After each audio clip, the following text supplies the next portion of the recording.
அனைவருக்கும் வணக்கம். Option tricky trade channel மூலியம் உங்களை சந்திப்பதில் மிக்க மகிழ்ச்சி அடைகிறேன். நான் உங்கள் சந்தோஷ். நான் செபியில் பதிவு பெற்ற பங்கு ஆலோசகர் கிடையாது. இது பயிற்சிக்கான காணொளி. எந்த பரிந்துரையும் நாம் வழங்குவது இல்லை. உலகில் உள்ள அனைத்து ஆசிரியர்களுக்கும் ஆசிரியர் தின வாழ்த்துக்கள்.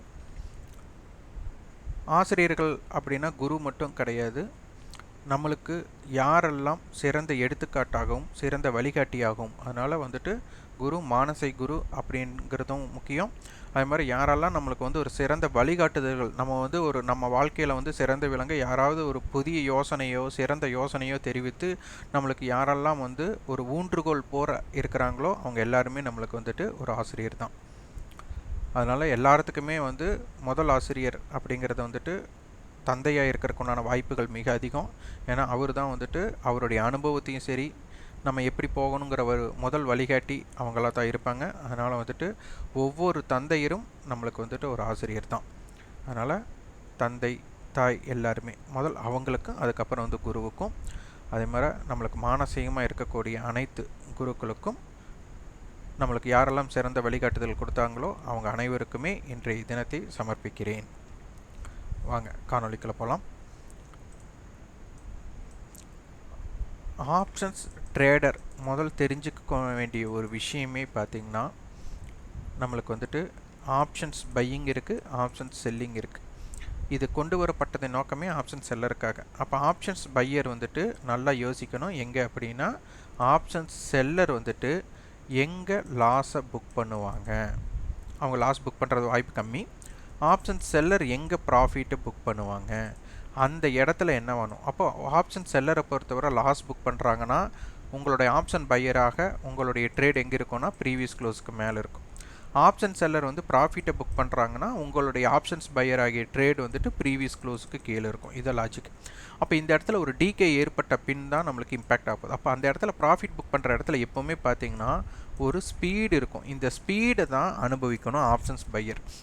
அதனால தான் நான் பார்த்திங்கன்னா அதிகமாக என்னுடைய வியாபாரத்தை நான் இண்டெக்ஸில் செய்கிறதை தவிர்த்துட்டு, ஏன்னா இண்டெக்ஸில் பார்த்திங்கன்னா ஆப்ஷன் செல்லர்ஸ் அவ்வளோ எளிதாக பயப்பட மாட்டாங்க, ப்ராஃபிட் புக் பண்ண மாட்டாங்க. எப்போ ஒரு மாதம்னு எடுத்தால் ஒரு 4-5 நாட்கள் தான் அங்கே இருக்கும். மற்ற நாட்கள் அனைத்துமே ஒரு டிகேவி நோக்கி ஒரு பயணம் நடக்கிற காரியத்தினால நம்மளுக்கு அதிகமாக நான் இண்டெக்ஸை விரும்புறதில்லை. அதுவும் ஸ்டாக்கு தான் நம்ம பண்ணுறோம். அந்த ஸ்டாக்குக்கும் நம்ம அதிகமாக முன்னுரிமை கொடுக்கறது ப்ரீ ஓப்பன் ஸ்டாக்குக்கு தான் அதிகமாக கொடுக்குறோம். ஏன்னா இதில் தான் நம்மளுக்கு ஓப்பனே ஒரு திரைப்படத்தில் திரு வடிவேலு அவர்கள் ஒரு நகைச்சுவை சொல்லியிருப்பாங்க. எல்லாத்துக்கு முன்னாடியும் பார்த்திங்கன்னா தமிழ்நாட்டுக்கு நிதி கிடைக்கிறதுக்கு உண்டான வாய்ப்பு ஏன் கம்மியாக இருக்கும்போது நம்மளுக்கு இந்திய வரைபடத்தை வச்சுட்டு தமிழ்நாட்டுக்கும் டெல்லிக்கும் பார்த்திங்கன்னா ஒரு முளத்துக்கு மேலே நம்மளுக்கு வித்தியாசம் இருக்குது. அந்த நம்ம தமிழ்நாட்டை தூக்கி டெல்லி பக்கத்தில் வச்சா நம்மளுக்கு நிதி எளிதாக கிடைக்கும் அப்படின்ட்டு அவர் ஒரு நகைச்சுவைக்காக சொல்லியிருப்பார். அந்த கண்டென்ட் ஒன்றும் நீங்கள் சதுரங்க விளையாடுறவங்களா இருந்திருந்தால் உங்களுக்கு தெரியும். யானைக்கு மட்டும்தான் பார்த்திங்கன்னா ஜம்ப் பண்ணிட்டு போய் ஒரு காயினை வெட்டக்கூடிய திறன், அதாவது ஒரு காயினை கடந்து செல்லக்கூடிய திறன் யாருக்கு உண்டுன்னா யானைக்கு உண்டு. அப்போ கடந்து செல்லக்கூடிய ஒரு வாய்ப்பு அப்படிங்கிற ஒரு கண்டென்ட் இங்கே. அப்போ அதனால தான் நம்ம இங்கே ப்ரீ ஓப்பனில் பார்த்திங்கன்னா நம்மளுக்கு ஒரு gap up or gap down அப்படிங்கிற ஒரு வாய்ப்பு கிடைக்கும். இதில் பார்த்தீங்கன்னா நம்மளுக்கு ஆப்ஷன் செல்லர் பேனிக் ஆகக்கூடிய வாய்ப்பு. அதனால் இது ப்ரீவியஸ் க்ளோஸ்க்கு மேலே தான் ட்ரேட் பண்ண வேண்டியதாக இருக்கும். ஆனால் இதில் நிறைய ஆபத்துகளும் உண்டு. இதை எச்சரிக்கையாக நம்மளுக்குன்னு ஒரு ஸ்ட்ராட்டஜி பில்ட் பண்ணி அதற்குனா லாப நட்டமாக எடுத்துகிட்டு போனோம்னா இது ஒரு சிறந்த இம்பேக்டாக இருக்கும். அதனால தான் இதோட வர்த்தகம் பார்த்திங்கன்னா 9:15 9:20 முடிச்சிடலாம். இதோட லாப நட்டத்தை காமிக்கக்கூடிய எண்ணம் எனக்கு கிடையாது. அப்படி மீறியும் நம்ம ஒரு 3 மாதமாக காமிச்சிட்டோம். அது என்னுடைய மனதுக்கு எதிர் நடந்திருக்கு. காரணம் என்னென்னா 9:15 9:20 வியாபாரம் செய்ய முடியுமா அப்படின்னு சிலருக்கு ஒரு வரைபடம் இல்லாமல் எப்படி பண்ண முடியும், அப்போ ப்ரீ ஓப்பனுக்கு எவ்வளோ ஸ்டாக் இம்பேக்ட் இருக்குது அப்படின்னு தெரிவிக்கிறதுக்காகத்தான் ஒழிய என்னுடைய லாப நட்டத்தை காமித்து ஈர்க்கணும் அப்படிங்கிற எண்ணத்தில் கிடையாது.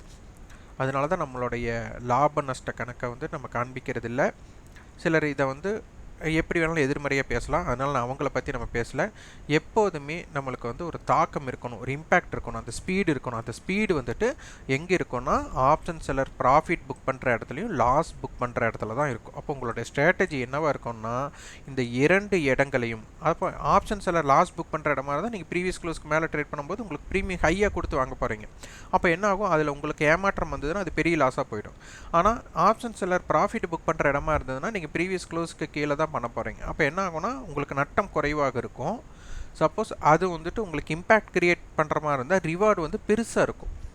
அப்போது அதனால் வந்துட்டு நம்மளுடைய ஸ்ட்ராட்டஜி பில்டப்பில் ஆப்ஷன் செல்லர்ஸ் வந்துட்டு ப்ராஃபிட் ஆர் லாஸ் புக் பண்ணுற இடத்துல நீங்கள் ட்ரேட் பண்ணுற இடத்துல பார்த்தீங்கன்னா ஒரு இம்பாக்ட் நீங்கள் நினச்சி பாருங்கள். ஆப்ஷன் செல்லர் லாஸ் புக் பண்ணும்போது பார்த்தீங்கன்னா எல்லோரும் நீங்கள் நினைக்கலாம், ஒரு ஃப்ரெஷ்ஷாக நம்ம வந்து ஒரு ப்ரீமியத்தை பை பண்ணுறோன்னு வச்சுக்கோங்க, ஒரு 100 ரூபா இருக்குது, 100 ரூபாய்க்கு வாங்கலாம் நினைக்கிறக்குள்ள 101 இல்லை 105 போயிட்டாங்கன்னா நீங்கள் என்ன பண்ணுவீங்க, ஃப்ரெஷ் பையர்ஸ் வாங்க மாட்டோம். ஆனால் ஒரு 100 ரூபாய்க்கு கீழே ஒரு 50 ரூபாயோ 60 ரூபாய் 70 ரூபாய்க்கு செல் அடிச்சிருப்பாங்க. இப்போ 100 ரூபாய்க்கு அவங்க லாஸை புக் பண்ணலான்னு நினைக்கிறக்குள்ள 101 போகுது. 101 போனதுமே அவங்க 100 வந்தால் புக் பண்ணலான்னு உட்கார மாட்டாங்க. 105 போகுது, உடனே 100 வந்தால் உட்கார மாட்டாங்க. என்ன பண்ணுவாங்கன்னா அடுத்த ட்ரேடு அவங்க என்ன பண்ணுவாங்கன்னா அவங்களுடைய ஆர்டர் வந்துட்டு மார்க்கெட் ஆர்டர்னு போடுவாங்க. இல்லைன்னா 110 120 வச்சு என்ட்ரி அடிப்பாங்க. அப்போ அந்த இடத்துல தான் என்ன ஆகும்னா option seller loss or profit book பண்ணும்போது ஒரு இம்பேக்ட் பெரிய கேண்டில்ஸ் உங்களுக்கு புரிகிற மாதிரி சொல்லணும்னா பெரிய கேண்டில்ஸ், அதுவும் ஒரு இம்பேக்டட் ஒரே ஒரு 5 நிமிடம் 5 நிமிடம் 1 நிமிடம் 1 நிமிடம் அந்த அளவுக்கு பெரிய கேண்டில்ஸ் அமையிறது வந்து இதனால தான் அமையுது. அப்போ இந்த மாதிரி சூழ்நிலையை நம்ம வந்து என்ன பண்ணணும், எந்த மாதிரி கிடைக்கும் அப்படின்னு அறிந்து கொள்ளணும். அதனால் வந்துட்டு இது வந்து உங்களுக்கு ஏகப்பட்ட குறிப்புகள் இதில் நம்ம கொடுத்துருக்குறோம். இந்த குறிப்பு நம்மளுக்கு வந்துட்டு எப்போ பயப்படுவாங்க அப்படின்னா, ஒன்று yesterday high R yesterday low cut பண்ணும்போது ஒரு பேனிக் சுச்சுவேஷன் இதாகும். அப்போ அந்த பேனிக் சுச்சுவேஷன் கிரியேட் ஆகலைன்னா அது வேறு மாதிரி போகும். அப்போ அது ரெண்டுமே நீங்கள் யோசிக்கணும். இதை விட பவர் எதுக்கு அதிகம்னா வீக்லி ஹைக்கும் வீக்லி லோவுக்கும் பவர் அதிகம். அப்போ அதை விட பவர் எதுக்கு அதிகம்னா மந்த்லி ஹை ஆர் மந்த்லி லோவுக்கு பவர் அதிகம். அதை விட பவர் அதிகம் என்னென்னா இயர்லி ஹை இயர்லி லோவுக்கு. அதை விட பவர் அதிகம்னா லைஃப் ஹை லைஃப் லோவுக்கு. அப்போ இதில் இந்த இடத்துல கிடைக்கக்கூடிய பிரேக் அவுட்ஸை நீங்கள் வந்துட்டு ரொம்ப முக்கியத்துவம் பார்க்கணும். என்னென்னா இண்டெக்ஸில் இந்த மாதிரி பிரேக் அவுட்ஸ் வந்து டெய்லி அமையாது. ஏன்னா இண்டெக்ஸ் அப்படிங்கிறது ஒரு ஆவரேஜ். அப்போது ஏவரேஜ்ங்கிறது அப்போ எல்லா நாளும் இதில் பிரேக் அவுட் கிடைக்குமா அப்படின்னு ஒரு கேள்வி கேட்டால் கண்டிப்பாக கிடைக்காது. அப்போ இண்டெக்ஸில் கிடைக்கக்கூடிய வெற்றி தோல்வி அப்படிங்கிறத நிறைய பேர் பார்க்கலாம். டெய்லியும் இண்டெக்ஸில் பார்த்தீங்கன்னா 1 லட்சம் சம்பாரித்தேன், 2 லட்சம் சம்பாரித்தேன், 5 லட்சம் சம்பாரித்தேன்னு ஒரு ஸ்க்ரீன்ஷாட்ஸ் வரும்.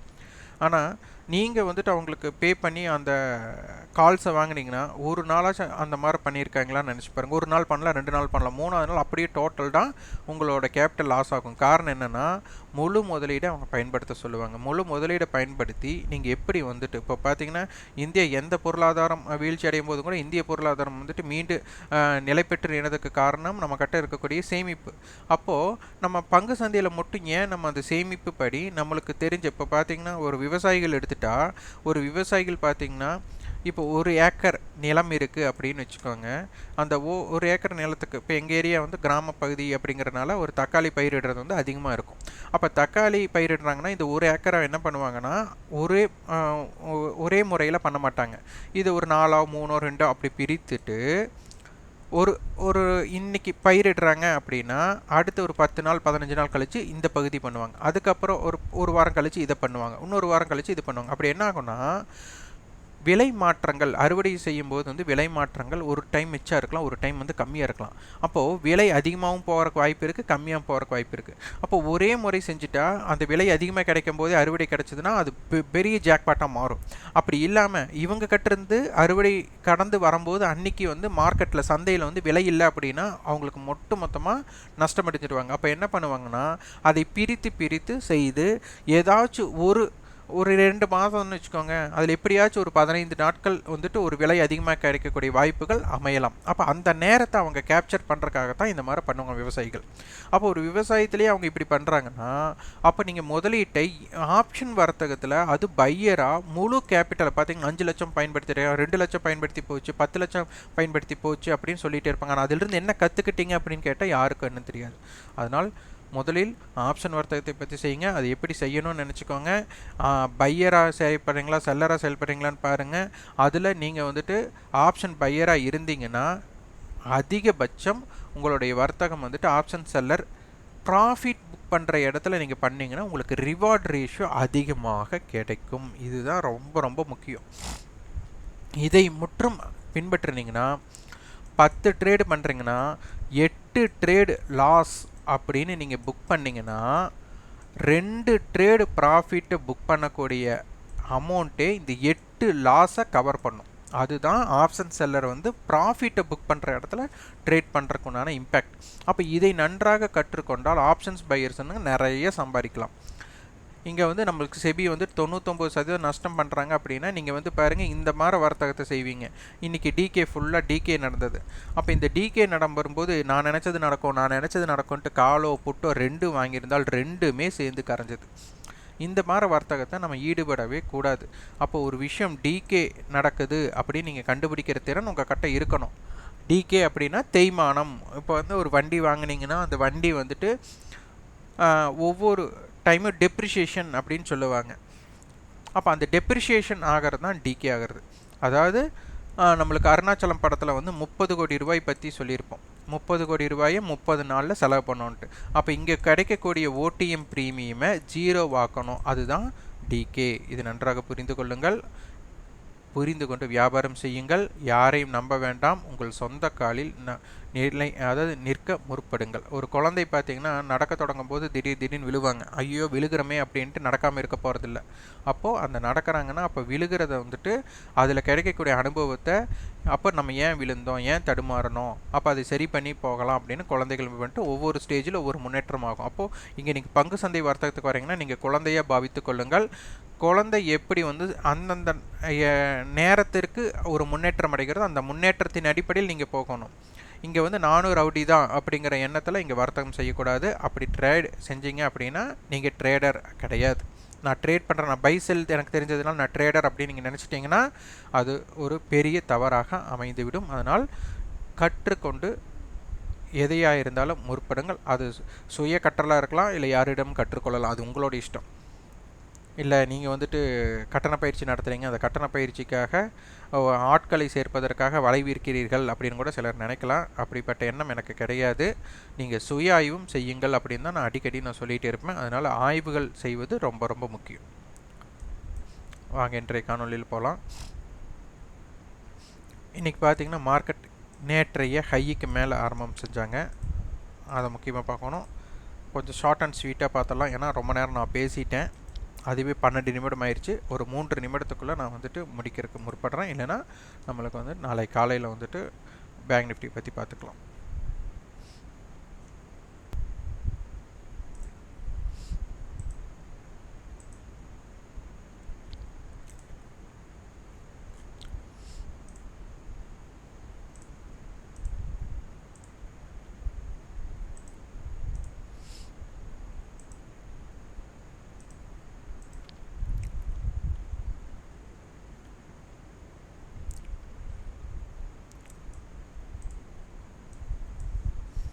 இது வந்து நம்மளுக்கு கடந்த வாரத்தோடது. கடந்த வாரத்தோட நம்மளுக்கு வந்துட்டு ஹை அப்படின்னு எடுத்துக்கிட்டால் இதுதான் நம்மளுக்கு ஹை. கடந்த வாரத்தோட க்ளோசிங் அப்படிங்கிறது தான். அப்போ நம்மளுக்கு வந்துட்டு இன்றைய தினம் அப்படிங்கிறது வந்துட்டு இந்த வாரத்தில் வந்து பார்த்திங்கன்னா இது திங்கக்கிழமையோட ஓப்பன். இந்த வாரத்தில் அதிகபட்சமான ஹை அன்றைய தினம் தான் பதிவாயிருக்கு. அப்போ ஒரு வாரத்தோட ரேஞ்சே ஓப்பன் ஹை இதுனா அப்போ நம்மளுக்கு வந்துட்டு ஒரு 300 புள்ளிகள் அப்படின்னா நம்மளுக்கு என்ன ஆகணும், இந்த ஹையோ இந்த லோவோ பிரேக் பண்ணாமல் ஒரு இம்பேக்டட் ஏற்படாது. இதை நம்ம நல்லா பார்த்து பழகணும். அப்போ இந்த இடம் இன்றைக்கி ஏற்பட்ட ஹை அப்படிங்கிறது போன வாரத்தோட ஹைக்கு அருகில். அப்போ மார்க்கெட் இதற்கு மேல் நிலை பெற்றிருந்தால் மட்டும்தான் கால் செல்லர் பேனிக் ஆவாங்க. அப்போ இதற்கு கீழே இருந்தாலே இங்கே நல்லா புரிஞ்சுக்கோங்க, புட் செல்லர் வந்து லாஸில் இருக்க மாட்டாங்க. அவங்க ப்ராஃபிட்டை புக் பண்ணணும். அவங்க புக் பண்ணுனா வேகமாக மார்க்கெட் வந்து கீழே இறங்கும். ஏன்னா எல்லாருக்கும் தெரியல, புட் செல்லர் வந்துட்டு அவங்க கவர் பண்ணால் எப்படி மார்க்கெட்டு வந்துட்டு கீழே வரும் அப்படின்னு நிறைய பேர்த்துக்கு ஒரு எண்ணம் வருது. புட் செல்லர் என்ன பண்ணியிருப்பாங்கன்னா செல் பண்ணியிருப்பாங்க. அப்போ அவங்க செல் பண்ணும்போது அவங்களுடைய கவரிங் என்னவாக இருக்கும்னா பையாக இருக்கும். அப்போ புட் ஆப்ஷனுடைய அர்த்தம் என்னென்னா மார்க்கெட் கீழே போகணும். அப்போ புட் ஆப்ஷன்ஸ் எல்லோரும் பை பண்ண என்ன நடக்கும் அப்படிங்கன்னு நினச்சி பாருங்கள். புட் ஆப்ஷனில் கீழே போகணும். அப்போ அதனால தான் கீழே போகுது அப்படின்னு நம்ம சொல்கிறோம். அதே புட் ஆப்ஷன் செல்லர் வந்து லாஸை புக் பண்ணாலும் அவங்க பை தான் பண்ண போகிறாங்க. அப்போ என்ன ஆகும்? மார்க்கெட் கீழே தான் போகும். ரெண்டு விஷயமே அதுதான் நடக்கிற போகுது. அதை வந்து நீங்கள் வந்துட்டு எந்த இடத்துல எந்த மாதிரி தாக்கமுங்கிறத நீங்கள் புரிஞ்சுக்கணும். அப்போ இந்த இடத்துல இருந்து அப்போ இந்த 268 ஆரம்பித்தா நம்மளுக்கு போன வாரத்தோட லோ அப்படின்னா 24,874. அப்போ இதில் பகுதி வரை இந்த ரேஞ்சில் பகுதி வரையே இதற்கு பவர் உண்டு. அப்போ அதற்கு கீழே போனால் தான் வேறு மாறும். அப்போ அதற்கு கீழே போகும்போது பேனிக் செல்லிங் கிரியேட் பண்ணும். இதெல்லாம் நீங்கள் புரிஞ்சுக்கணும். அப்போ இந்த லோ அடுத்த வாரம் வரும்போது இந்த லோக்கு பவர் கிடைக்கும். இப்போ இந்த வாரத்தில் இது பவராக இருக்குது. அப்போ இது பவராக இருக்குது. அப்போ அடுத்த வாரத்துக்கு இந்த வாரத்தை வந்து பவர் பண்ணுவாங்க. அப்போ அதையும் நம்ம ஒருங்கிணைச்சு போகணும். இதை வச்சு ஒரு ஸ்ட்ராட்டஜி நீங்கள் பில்ட் பண்ணணும். இது ரொம்ப ரொம்ப முக்கியம்.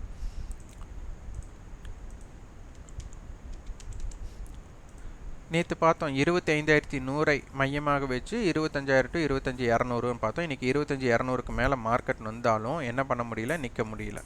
அப்போ 25,100க்கும் 25,200க்கும் இடையில அவங்க முடிச்சிட்டாங்க. அப்போ என்ன அர்த்தம்? இவங்க ரெண்டுமே நம்மளுக்கு வந்துட்டு ஜீரோ பண்ணுறதுக்குண்டான வாய்ப்பை தான் பண்ணுறாங்க அப்படிங்கிறத புரிஞ்சுக்கலாம். அதனால தான் இன்றைக்கி டிகே அப்படிங்கிறது அதிகமாக நடைபெற்றது.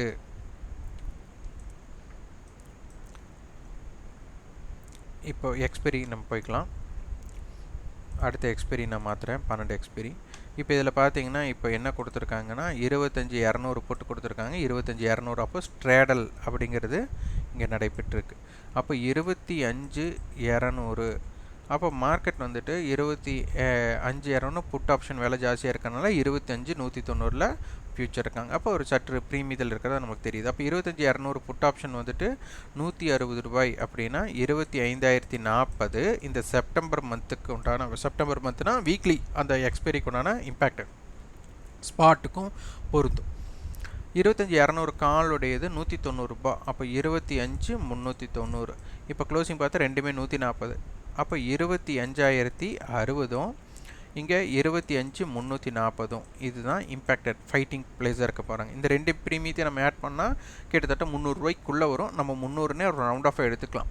அப்போ என்ன வரும்? 25,500 24,900 இது ஒரு இம்பேக்டட் பிளேஸாக இருக்கும். இதுதான் நம்மளுக்கு லெவல்ஸ் அட் த மணி. அப்போ அட் த மணியோட ப்ரைஸ் என்னவா இருக்காங்கன்னா ₹140 இருக்கிறாங்க இன்றைக்கி வியாழக்கிழமை. அப்போ இதுதான் வந்து நம்மளுக்கு அடுத்த ஸ்டார்டிங். அப்போ இந்த ₹140ங்கிறது மிக குறைவு. அப்போ இம்ப்ளாய்டு வாலிட்டி வந்து நம்மளுக்கு குறைவாக இருக்கிறதுக்கும் வாய்ப்புகள் உள்ளது. அதையும் நம்ம பார்த்துடலாம்.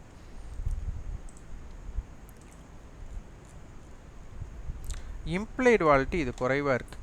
இந்த குறைவாக இருக்கும்போது என்ன நடக்கும் அப்படின்னா, ஒரு 10 வர்த்தகம் நடைபெறுது அப்படின்னா 8 வர்த்தகம் சைடுவேக்கு தான் இருக்கும், இல்லைனா ஸ்லோவாக இருக்கும். இந்த மாதிரி சைடுவேவோ ஸ்லோவாக இருக்கும்போது ஆப்ஷன்ஸ் பையர்ஸ்க்கு டிகேக்கு அதிகமான வாய்ப்பாக இருக்கும். 2 வர்த்தகம் தான் ஒன் சைடு அமையறக்கு வாய்ப்புகள் உள்ளது. இதை நன்றாக புரிந்து கொண்டால் உங்களுக்கு புரிஞ்சுக்கலாம். அப்போ இங்கே வின்னிங் ப்ராபபிலிட்டி ஆப்ஷன்ஸ் பையருக்கு உண்டான வின்னிங் ப்ராபபிலிட்டி எப்படி இருக்கும் அப்படின்னு வச்சுக்கோங்க. ப்ராபபிலிட்டினா என்ன அப்படின்னு நிறைய பேர்த்துக்கு ஒரு கேள்விகள் வரலாம். ப்ராபபிலிட்டி அப்படிங்கிறது வந்துட்டு எல்லாத்துக்கும் ஒரு எடுத்துக்காட்டாக ரொம்ப நாளாக சொல்லிட்டு இருக்கிறது முயலாமை கதை தான். முயலுக்கும் ஆமைக்கும் போட்டி வச்சாங்க. அப்போ அது வந்து ஆமை வெற்றி பெற்றது, முயல் தோல்வி பெற்றது. முயல் வந்துட்டு முயற்சி பண்ணலை, ஆமை வந்துட்டு முயற்சி பெற்றதுனால வெற்றி பெற்றது. அதனால் முயலாமை கதையை ஒரு எடுத்துக்காட்ட சொல்லுவாங்க. ஆனால் திருப்பி மீண்டும் மீண்டும் ஒரு 10 முறை போட்டி வைக்கிறாங்க, 20 முறை போட்டி வைக்கிறாங்க, 50 முறை போட்டி வைக்கிறாங்க, 100 முறை போட்டி வைக்கிறாங்கன்னா முயலுக்கும் ஆமைக்கும் போட்டி வச்சா யார் ஜெயிப்பா அப்படிங்கிறது தான் ப்ராபபிலிட்டி. அப்போது எல்லாத்துக்கும் தெரியும் ஆமை வந்து எதிர்பாராமல் ஜெயிச்சிருச்சு. ஆனால் அடுத்த முறை போட்டி வச்சா யார் ஜெயிச்சிருப்பா, இதுதான் ப்ராபபிலிட்டி. வின்னிங் ப்ராபபிலிட்டி அங்கே யாருக்கு அதிகம்னா முயலுக்கு தான். அப்போ நம்ம என்னென்னா ஒரு முறை ஆமை வெற்றி பெற்றதால் எல்லா முறையும் ஆமை தான் வெற்றி பெறும் நம்ம நினச்சோம்னா அது என்னாயிடும், நம்மளுடைய முடிவெடுக்கும் திறனுக்கு மாற்றாக அமைந்திடும். அப்போ என்ன பண்ணணும், அதிகமான வின்னிங் ப்ராபபிலிட்டி அதிகமாக வெற்றி வாய்ப்பு இருக்கிற பக்கம் தான் நம்ம இருக்கணும், குறைந்த வெற்றி வாய்ப்பு இருக்கிற பக்கம் நம்ம இருக்கக்கூடாது. அப்போ அதிகமான வெற்றி வாய்ப்பு இருக்கிற இடத்துல நம்ம வர்த்தகம் பண்ணி நட்டம் வேணாலும் ஏற்படலாமே தவிர குறைந்த அளவு வர்த்தகமாகிற இடத்துல வின்னிங் ப்ராபபிலிட்டி வெற்றி வாய்ப்பு இருக்கிற இடத்துல வர்த்தகம் பண்ணி நட்டம் ஏற்படுவது மிக மிக தவறு. இதை நீங்கள் நன்றாக புரிந்து கொண்டால் ஆப்ஷன் வர்த்தகம் இல்லை, பங்கு வர்த்தகம் இல்லை, எந்த மாதிரி கால சூழ்நிலையிலும் உங்களுக்கு அதிகமான இம்பேக்ட் இருக்கும் அப்படிங்கிறதை புரிந்து கொள்ளுங்கள். இந்த ஏடிஎம் 140 அப்படிங்கிறது ஒரு மிகப்பெரிய ஆப்ஷன்ஸ் கிரீக்ஸுக்கு கிடைக்கக்கூடிய முக்கிய குறிப்பு. இதை வச்சு நீங்கள் டெவலப் பண்ணணும், பில்டப் பண்ணணும் உங்கள் ஸ்ட்ராட்டஜியை. இது பண்ணுங்கள். நன்றி, வணக்கம். மீண்டும் ஒரு நினைவூட்டல். அனைவருக்கும் இனிய ஆசிரியர் தின நல்வாழ்த்துக்கள்.